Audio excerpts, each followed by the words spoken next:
Class 10th important questions हम provide करवा रहे हैं आप लोगों को, जो कि एग्ज़ाम में पूछे जा सकते हैं।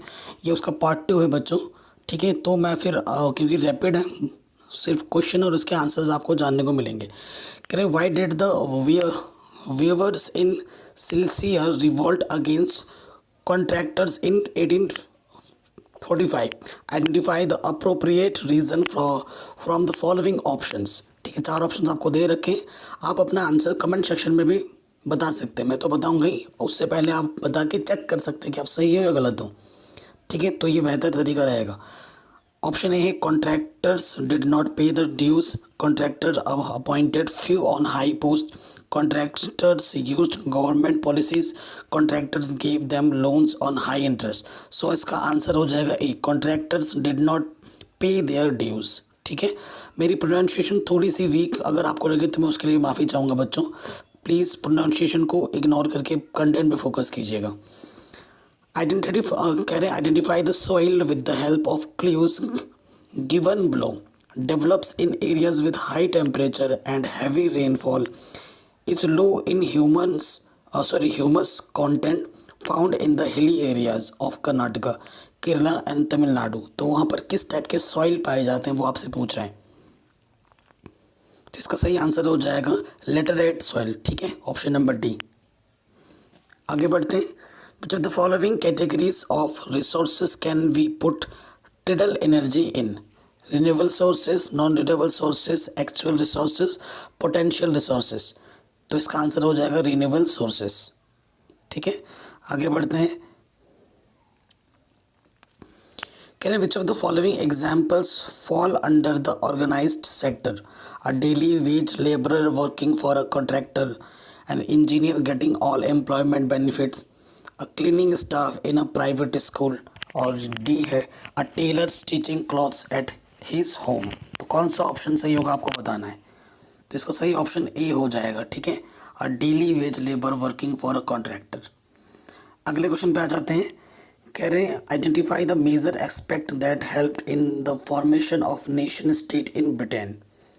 ठीक है, तो इसका सही आंसर हो जाएगा बच्चों B, the parliament through a bloodless revolution seized power from the monarchy. अगले क्वेश्चन पे आ जाते हैं। कह रहे consider the following statement on power sharing and select the answer using the codes given below. ठीक है, it is goods for democracy, it is 4 आपको दे रखे हैं। ठीक है, तो आपको सही ऑप्शंस पे बताना है कि कौन सा सही होगा। तो इसका जो सही ऑप्शन होगा वो ए होगा, first, second and third. It is good for democracy, it creates harmony in different groups, और it brings transparency in the governments. Fourth वाला नहीं होगा। ठीक है, आगे आते हैं। कह रहे which of the following option is are correct about Balkan nationalism? 3 statement दे रखे हैं, कौन सा करेक्ट है वो बताना। पहला स्टेटमेंट क्या है, the Balkan region become part of the conflict because of the Ottoman empire. Second है the region comprised of ethnic group included Greeks, Serbs, मोन्टेजियो etc। और थर्ड है British and ethnic nationalist struggle to establish their identity. तो कौन से option सही हैं आपको बताना है। 3 ऑप्शन दे रखे हैं, 3 स्टेटमेंट। तो जो फर्स्ट और सेकंड स्टेटमेंट है बच्चों वो ट्रू है, बाकी नहीं। आगे आते हैं नेक्स्ट क्वेश्चन में। कह रहे हैं feminist movements are aimed at liberty, equality, participation, power. So B सही हो जाएगा, इक्वलिटी। ठीक है, feminist.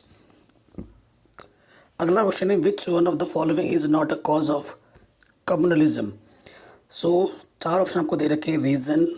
Religion is taken as the basis of the nation when one religion is discriminated against other, state has no official religion, demands of one religion's group are formed in opposition to another। तो इसमें से सही option number C हो जाएगा, state has no official religion. ठीक है, अगला question आता है which of the following divisions is unique to India? Gender division, caste division, economic division, religion division. So option number B सही हो जाएगा, कास्ट डिवीजन। आप देखते ही होंगे कास्ट डिवीजन बहुत चलता है, SC ST वगैरह वगैरह। आगे देखते हैं नेक्स्ट क्वेश्चन। कह रहे हैं select the laws enacted by the parliament for the welfare of women. ठीक है, तो कौन सा बना था वो आपको बताना है। तो ये जो जितने भी एक्ट हैं ABC ये सारे बने थे, तो all of the option number D सही हो जाएगा। कह रहे women in India are discriminated in political life, social life, economic life, all of the above. तो ऑप्शन नंबर डी सही हो जाएगा, ऑल ऑफ द अबव। अगला है sexual division of labour signifies that gender division emphasis division on the basis of nature of work, division between man and women, caste is the basis of division, work decide the division between man and women. तो कौन से statements आएंगे और कौन से correct है वो आपको बताना है। तो ऑप्शन नंबर बी जो है first, second and fourth statement आपका क्या हो जाएगा, सही हो जाएगा। आगे बढ़ते हैं। कह रहे हैं low grade brown coal is called, जो मैग्नेटाइट कहलाता है, बॉक्साइट कहलाता है, लिग्नाइट कहलाता है, लिमोनाइट कहलाता है। So option number C lignite कहलाता है।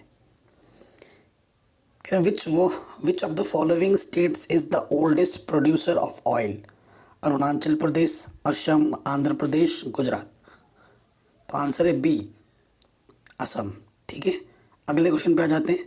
कह रहे which of the following refers to print revolution, print revolution किसको कहा जाता है, invention of printing press, shift from hand printing to mechanical printing, revolt of people against printed matters, hand written menu. ठीक है, तो इसका सही आंसर है shift from hand printing to mechanical printing. कह रहे aim of protestant reformation was to, कौन सा होगा, reform religion, reform the Catholic church, reform Jewish religion, to protest against all reform. तो इसका सही आंसर है B, reform the Catholic church. अगला क्वेश्चन है why was James Augustus Hicky prosecuted by the governor general Warren Hastings.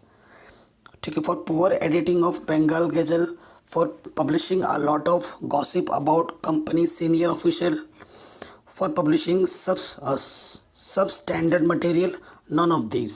तो option number B सही हो जाएगा, for publishing a lot of gossip about the company senior official. अगला question आ जाता है इन ancient India which of the following material was used for writing manuscripts. ठीक है, तो ये चार ऑप्शन आपको दे रखे हैं, आपका सही ऑप्शन हो जाएगा बी, वलम। नेक्स्ट क्वेश्चन पे आ जाते हैं।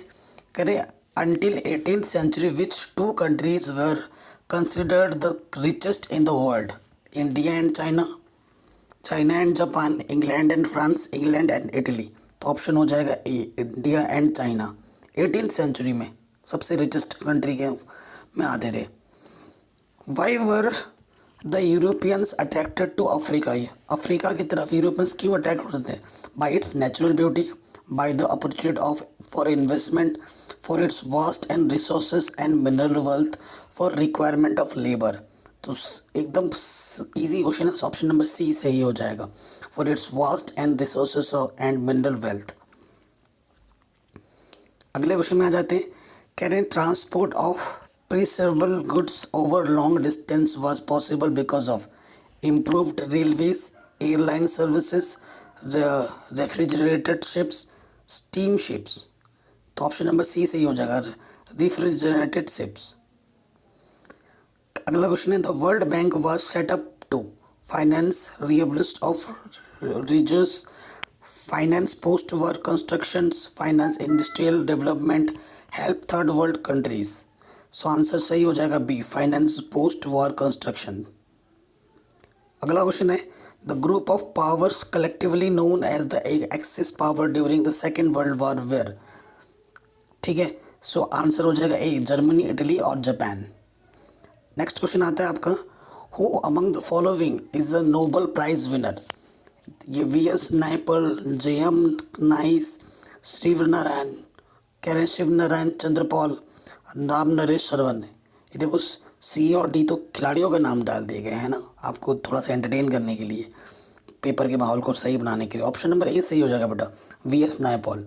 ठीक है, आई होप आपको ये वीडियो पसंद आई होगी। ऐसे ही मैं शॉर्ट वीडियो बना रहा हूँ ताकि ये इंपॉर्टेंट क्वेश्चन आपके दिमाग पर क्लिक करे जल्द शॉर्ट टाइम में। अगर वीडियो अच्छी लगी है तो प्लीज़ लाइक शेयर ज़रूर करें, चैनल पर नए तो सब्सक्राइब करें, डिस्क्रिप्शन को ज़रूर एक बार चेक करें।